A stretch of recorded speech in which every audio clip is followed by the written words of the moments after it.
ville. Connais-tu ma belle ville qui se mire au clair de l'eau?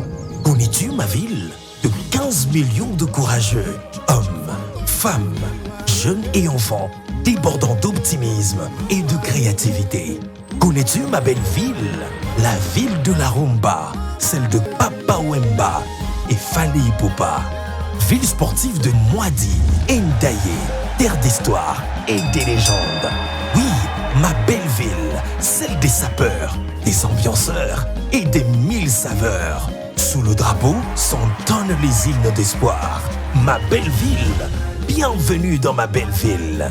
Kinshasa, la plus grande ville francophone, accueille les 9e Jeux de la francophonie.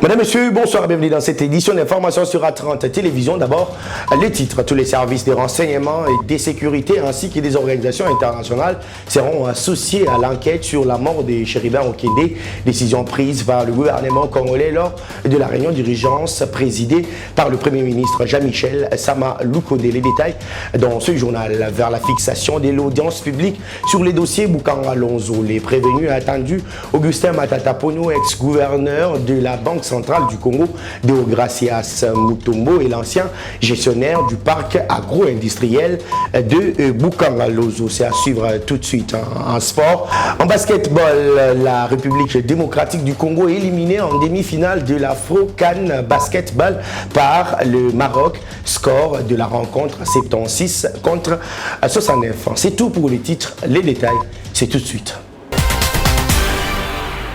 Bonsoir, comme vous le savez, l'ancien ministre des Transports, Chérubin Okende, a été retrouvé mort le jeudi dernier matin.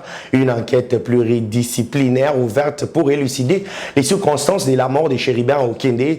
Une décision prise au cours d'une réunion de sécurité présidée jeudi en situation d'urgence par le Premier ministre congolais, Jean-Michel Sama Lukonde. Le porte-parole du gouvernement qui a fait le compte rendu de cette rencontre invite les Congolais à ne pas se fier aux fausses informations distillées ça et là. Suivez. Le Premier ministre a voulu très rapidement réunir tous les responsables de services de sécurité pour faire le point de la situation, au-delà du message de condamnation et des condoléances qui a été fait, parce qu'il faut faire diligence pour que une enquête minutieuse puisse être faite. Dans cet ordre, il y a une enquête préliminaire qui a déjà commencé au niveau de la police nationale. Mais il a été convenu durant cette réunion que ce sera une enquête, une commission d'enquête plus large qui impliquera tous les services, et nous avons convenu que nous allons associer à cette enquête des services étrangers des pays amis pour qu'en toute transparence et très rapidement nous puissions faire la lumière sur ces crimes odieux qui arrivent dans un contexte où nous étions déjà sur vigilance. Vous avez vu que la semaine dernière, il y a eu des bouclages qui ont été faits notamment dans la commune de Bandal. Nous sommes le gouvernement et il ne serait pas de bonne loi. C'est aujourd'hui que notre collègue est décédé, l'heure est plutôt au recueillement. C'est dans cet ordre d'ailleurs que le président de la République a annulé, il devait faire une visite sur terrain et le Premier ministre a réduit au maximum les activités qu'il devait faire ces jours parce qu'il faut observer une pensée pieuse pour celui qui a été des nôtres. On peut diverger sur le plan de la politique, mais ici, il s'agit d'une vie humaine. C'est aussi les lieux d'interpeller les uns les autres que ce n'est pas le moment de venir vouloir faire... C'est un homme politique évidemment qui est décédé. Il y aura évidemment des implications politiques, on le comprend. Mais c'est prématuré de vouloir aujourd'hui commencer à se positionner, à faire des déclarations alors qu'il y a une enquête qui a commencé au niveau de la police et il y a une enquête pluridisciplinaire qui va commencer, que nous voulons transparente, que nous voulons ouvrir à des services étrangers parce qu'il est question d'établir tous les faits vrais. Et de son côté, le président de la République, Félix Tshisekedi, a fait observer une minute de silence à mémoire des chérubins Okende ce vendredi lors du conseil de ministres qu'il a présidé à la Cité de l'Union africaine. Le compte rendu de la réunion assure dans nos prochaines éditions d'informations. Entre-temps, le bureau de l'Assemblée nationale conduit par le rapporteur Joseph Lembi s'est rendu à la résidence de l'illustre disparu ce vendredi pour témoigner toute la solidarité à la famille biologique du défunt. Dans ce même dossier, jamais aucune fois l'ancien ministre des Transports, Chéribert Okende, n'a été reçu le mercredi 12 juillet 2023 dans les installations de la Cour constitutionnelle. La déclaration est du président de cette juridiction. Selon Dieudonné Kamouleta, seul un des proches du défunt y était passé pour les dépôts d'une correspondance. Il l'a dit dans une conférence de presse et a appelé pour un témoignage quiconque aura vu Chéribert Okende à la Cour constitutionnel. Il dira, aujourd'hui même, c'est le mardi, je passerai, si je ne passe pas, j'enverrai quelqu'un. Ça n'a pas été le cas, mais c'est le mercredi qu'il va appeler pour dire, je suis empêché, j'envoie mon collaborateur. Il passera, comme le procureur général venait de vous dire, à 11h. Et il a accusé réception en mettant son nom et son numéro de téléphone. Normal. Il repart à 16h, le même qui a pris l'invitation. Ce n'était pas pour des réunions, il n'y a aucune erreur, c'est juste pour qu'il vienne donner. On lui informe les éléments qui manquent et il les supplée. Il pouvait les avoir ou les amener après. À 16h, le même collaborateur ramène la réponse du ministre honoraire pour dire demain jeudi je n'aurai pas de temps, je passerai, accepter que je passe vendredi. Il dépose la lettre et il repart. Le procureur général vous dit, était-il, c'est pourquoi il demande, s'il y a des gens qui l'ont vu, qui ont attesté, parce que nous avons au moins sa lettre pour dire qu'il ne pouvait pas venir. Nous avons sa lettre, c'est ça qui est officiel. Et puis de toutes les façons, on tournerait autour de l'invitation. En fait, s'il était venu et qu'il était entré, mais c'est lui qui recevrait la lettre. S'il était resté à l'extérieur, ni vous, ni moi, personne ne peut l'affirmer. Mais si nous nous en tenons à ce qui est officiel, lui-même a écrit qu'il ne pouvait pas venir le jeudi, mais qu'il viendra le vendredi. Je l'ai dit dans les titres après des mandats de comparution, le procureur général près la Cour constitutionnelle passe à la vitesse supérieure. Il sollicite la fixation d'une audience publique au sujet du dossier Bukanga Lonzo. Sur les bancs des prévenus, Augustin Matata Ponyo, ancien premier ministre congolais, Deogracias Mutombo, ex-gouverneur de la Banque centrale du Congo, et le sud-africain Christo Gobler, ancien gestionnaire du parc agro-industriel de Bukanga Lonzo. Qu'il vous plaise, monsieur le président de la Cour constitutionnelle et honorés collègues, de bien vouloir fixer le jour, date et l'heure auquel cette affaire sera appelée à l'audience publique, a écrit le procureur Jean-Paul Mukolo, président de la Cour constitutionnelle. Matata Ponyo, Deogracias Mutombo et Christo Grobler sont accusés de détournement des deniers publics liés au parc agro-industriel de Bukanga Lonzo.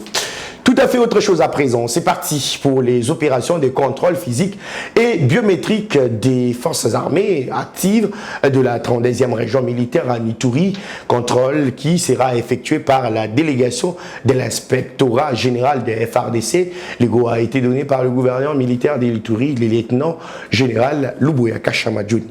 Le go a été donné par le gouverneur de l'Ituri à l'esplanade du gouvernorat. Le commandant suprême des forces armées Félix Antoine Tshisekedi Tshilombo ne ménage ainsi aucun effort pour la montée effective en puissance de FARDC qui passe impérativement par l'amélioration des conditions de vie des hommes en uniforme. Pour y arriver, un contrôle physique et biométrique des militaires actifs doit se faire sans complaisance dans les 3 zones de défense. En Ituri, à la 32e région militaire, c'est le gouverneur militaire et commandant des opérations militaires, le lieutenant-général Boyanka Chamadjouni, qui a été premier à se faire contrôler.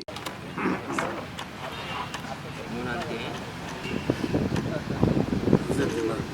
êtes dans la base des données, mon général. Il faut que vous étiez en mission ici, oui. J'ai déjà envoyé votre... Le document, on continue avec l'opération comme ça. Ça doit capturer. Oui, la feuille de route. Après avoir rempli toutes les étapes nécessaires et a priori des contrôles devant les collèges des inspecteurs de l'inspectorat général des FARDC, le gouverneur militaire a déclaré aucun militaire ne sera contrôlé en dehors de son unité et appelle ses compagnons d'armes à s'apprêter pour ces contrôles obligatoires. Aujourd'hui, nous allons connaître la réalité sur nos effectifs. Vous savez que depuis longtemps, ça a toujours été vraiment le talon d'Achille de notre armée. Et là, le commandant suprême a beaucoup insisté pour que ce contrôle soit fait. Nous allons déployer, n'est-ce pas, tous les officiers que vous voyez ici sur le terrain. Ils vont aller partout. Ce qui concerne les commandants et même le personnel, les hommes de troupe, chacun devra être contrôlé dans son unité. Il n'y aura pas question que quelqu'un dise que non, voilà, je suis détaché ici. Non, non, non, non. Vous allez dans votre unité, on vous contrôle. Comme ça, on peut voir la vérité, la réalité avoir la réalité sur l'effectif. Selon le général Mutombo Alexis, chef de la délégation, ces contrôles physiques et biométriques a débuté depuis le mois de mars dernier à la première zone de défense et s'effectuera durant 21 jours sur toute l'étendue des provinces où les éléments des forces armées sont déployés. D'une province à une autre, direction le Kasaï oriental, où sera bientôt installée la cour d'appel administrative dans la ville de Mbujimaï. La question était au centre des échanges entre le gouverneur de province, Patrick Mathias Kabea Matiabidi, et l'équipe de cette juridiction dirigée par son président, Ndouma Kabea Eli Léon. Attention du Conseil d'État, dépêché avec cette délégation par Madame la Première Présidente Marthe Audio, dans une mission de prospection dans la province du Kasaï oriental, avec l'objectif d'installer une cour d'appel administrative dans cette province, de manière à gérer toutes les questions administratives par cette juridiction. Monsieur le gouverneur nous a reçus très favorablement, de manière très élégante, et nous lui avons expliqué l'objectif de la mission.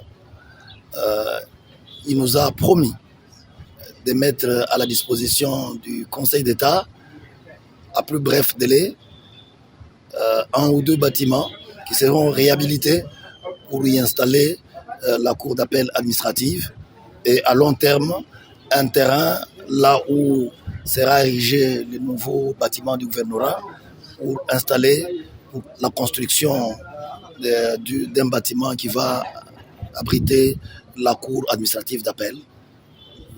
Nous en sommes satisfaits.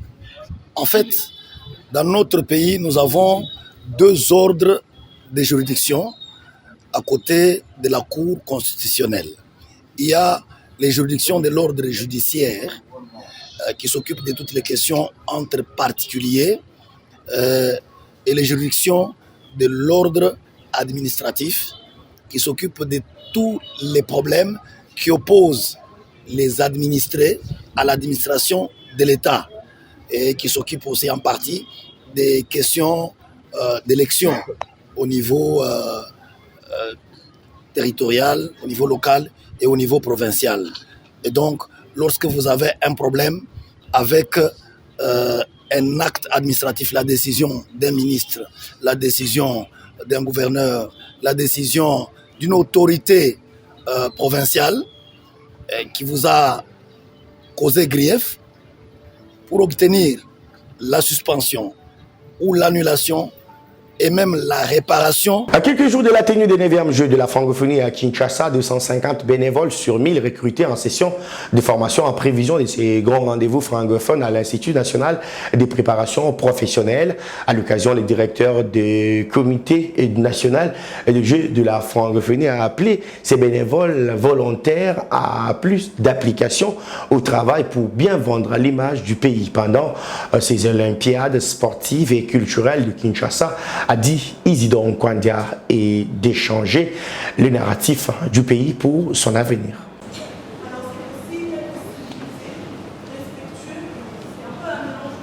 Vendredi 14 juillet 2023, date du rendez-vous de 250 jeunes bénévoles congolais sur un total de 1000 recrutés pour une session de formation à l'INPP. Rendez-vous pris dans la salle Sadako Ogato à leur intention, eux, futurs ambassadeurs du pays en prévision des 9e Jeux de la francophonie. Sur place et à l'ordre du jour, d'abord, pour l'accueil, le mot de bienvenue du directeur provincial de l'UNPP. Ensuite, c'est lui du patron du comité national des Jeux de la francophonie. Nous avons accepté d'accueillir cet événement parce que le président de la République a pensé à la jeunesse congolaise avant tout. Pourquoi?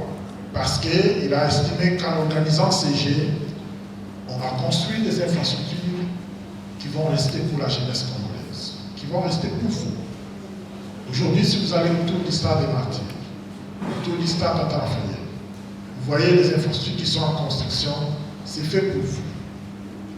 Le président de la République a investi de façon générale et investi dans la jeunesse. Cette session de formation s'avère d'une importance capitale autant qu'elle est globalement les Jeux de la francophonie. Nous voulons que vous soyez les modèles, que vous soyez l'image positive que nous voulons refléter à travers le monde. Dans d'autres pays, quand on parlait de la RDC, on dit que c'est un pays en guerre, c'est la capitale des viols, c'est ceci, c'est ceci, c'est cela. Il a voulu laver cette image-là, faire venir les jeunes qui sont l'avenir de demain, parce que vous êtes l'avenir de demain.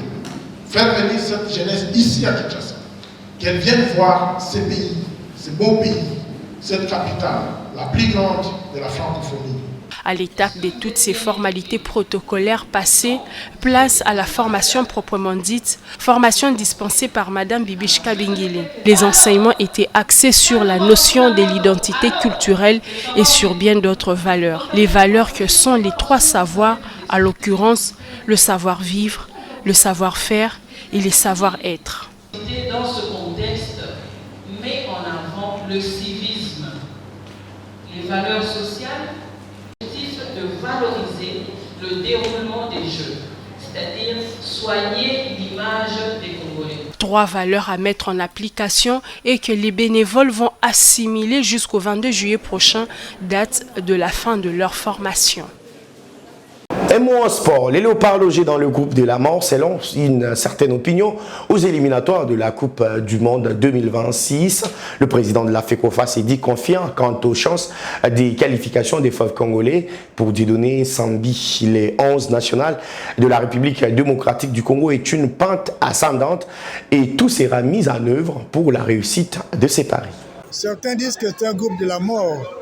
Mais moi, je crois que nous montons en puissance et nous pouvons faire face à ces adversaires-là sans problème. Je suis confiant que l'équipe évolue et va évoluer davantage pour se qualifier au prochain mondial. Et je pense, comme nous avons déjà commencé à le faire, nous allons nous y mettre avec l'entraîneur pour que l'aspect technique soit bien arrangé, l'organisation technique d'abord sur place, et puis voir comment préparer des stages de formation, répertorier les joueurs qui sont en forme pour le moment afin que l'équipe soit assez solide pour faire face à nos prochains adversaires. Oh, ça nous fait des bien, c'est le résultat d'un travail d'ensemble. Il y a des héros dans l'ombre dont on ne parle pas beaucoup, mais qui ont travaillé dur au sein de la commission pour que nous arrivions à ce résultat-là. Je voudrais tous les remercier les uns les autres pour ce qu'ils ont fait. Et du côté des analystes sportifs, l'on juge équilibré le groupe de la République démocratique du Congo pour les éliminatoires de la prochaine Coupe du Monde.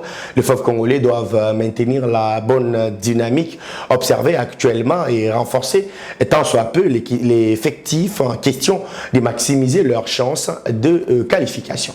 C'est vrai que nous avons le Sénégal, champion d'Afrique dans ce groupe. Nous avons le Togo, de très très belles équipes qui sont en train de venir. Nous avons la Mauritanie que nous avons rencontrée dans les éliminatoires pour la CAN Côte d'Ivoire 2023. Et d'autres nations, le Soudan, le Sud-Soudan. Mais je pense que ça sera un groupe, je veux dire, équilibré. Que les gens vraiment mettent un peu beaucoup d'attention. Un groupe équilibré parce que déjà le Sénégal aura des problèmes avec tous ces pays de l'Afrique de l'Ouest. Je vous assure qu'il y aura des derbies entre le Sénégal et la Mauritanie, entre le Sénégal et le Togo, pourquoi pas entre le Sénégal et la RDC. Je ne le dis pas parce que je suis congolais, mais c'est sur base de ce que Sébastien de Sabre est en train de construire.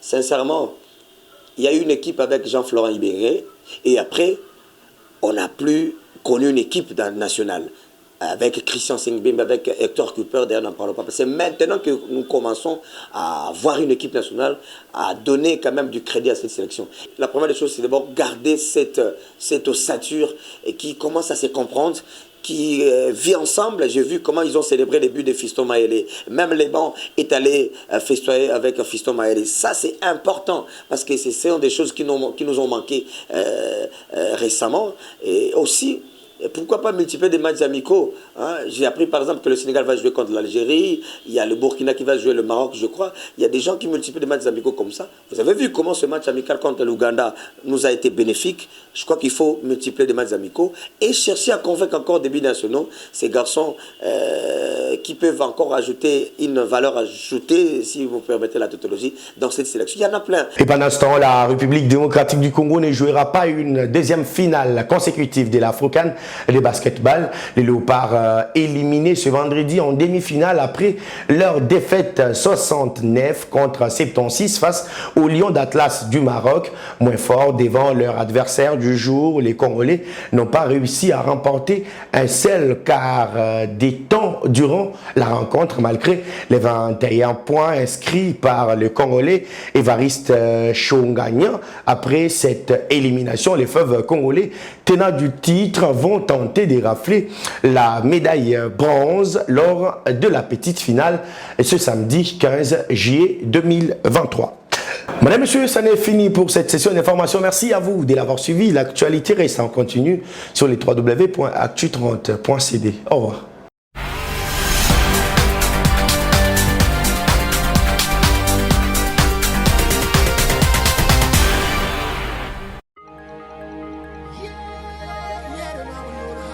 Bienvenue à Kinshasa, capitale de la République démocratique du Congo, qui dans quelques jours va abriter le 9e jeu de la francophonie. Une première pour la RDC. Au total, plus de 4000 sportifs et artistes sont attendus en RDC pour participer à ces jeux. Nous allons à la découverte de quelques sites retenus pour la partie culturelle. Il y a le Musée national, l'Académie des Beaux-Arts, l'échangeur de métiers, mais aussi et surtout la Halle de la Gombe, véritable carrefour d'actualité culturelle dans notre ville province de Kinshasa. Pour parler de ce concours création numérique, un concept tout à fait nouveau, nous allons nous entretenir avec le responsable de cette discipline, M. Narcisse Lutumba. Narcisse Lutumba, bonjour. Bonjour. Merci d'être avec nous ici à la Halle de la Gombe. C'est au lieu de prestige, de tout ce qui est culturel en RDC. De quoi s'agit-il en fait?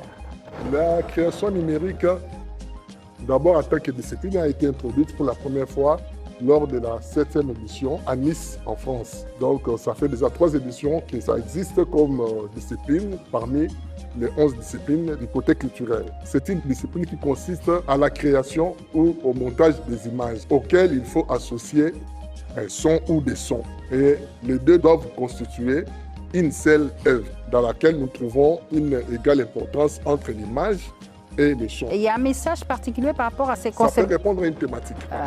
que vous allez mettre sur place, ou bien c'est à l'artiste lui-même d'imaginer? L'artiste peut se choisir une thématique. Il est libre, oui. Un concours aussi peut fixer une thématique. Ok. Donc l'artiste peut s'inspirer et puis voilà, répondre à cette thématique-là. Ah, ok, d'accord. La création numérique, c'est une discipline qui exige la projection. La projection exige une salle assez sombre. Voilà pourquoi ce site a été choisi. Eh bien voilà, nous vous remercions pour toutes ces précisions. Et je rappelle que nous sommes à la Halle de la Gombe, site retenu par le comité qui organise le 9e jeu de la francophonie à Kinshasa. Bienvenue à vous tous. On se donne rendez-vous dans quelques jours, le temps pour nous de vous permettre de découvrir aussi d'autres sites retenus par le comité pour ce 9e jeu de la francophonie. À tout de suite.